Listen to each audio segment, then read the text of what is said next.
বাবু Valentine তো চলে এসেছে, আমার জন্য কি প্ল্যান করলা? তোমার সাথে ব্রেকআপ। কেন? ব্রেকআপ মানে বোঝো না? শোনো, প্রেম যদি করতে হয় আমরা সামনের মাস থেকে করব। ফেব্রুয়ারি মাস তোমার আমার সাথে ব্রেকআপ। কেন ফেব্রুয়ারি মাসে কি হয়েছে? কেন? এই যে তোমার রোজ ডেতে কত টাকাতে রোজ কিনে দেওয়া লাগবো, তারপরে চকলেট ডেতে চকলেট দেওয়া লাগবো, আবার টেডি ডেতে এত বড় টেডি দেওয়া লাগবো, এত টাকা কই পাবো? আর হাক ডে কিস ডের দিন এগুলাকে আমি রাস্তাঘাটে করবো, এগুলোর জন্য তো বাবা একটা ফ্ল্যাট ভাড়া নিতে হইব।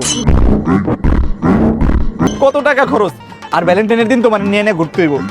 আর এর থেকে ভালো বাবু ভ্যালেন্টাইন আমরা ব্রেকআপ করে দিই, কোনো খরচ নাই।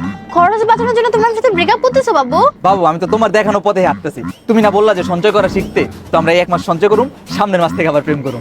রাখ তুই তোর সঞ্চয়, মেয়েরা তো প্রেম করে 1 মাসের লাইগা। তুই বুঝছ না? তুই 11 মাস আমার সাথে ব্রেকআপ করে 1 মাসে তুই আমার সাথে প্রেম করবি, তোর করতেই হইব। চল আমার সাথে, তুই এখন আমার ফোন কিনে দিবি, চল। চলো।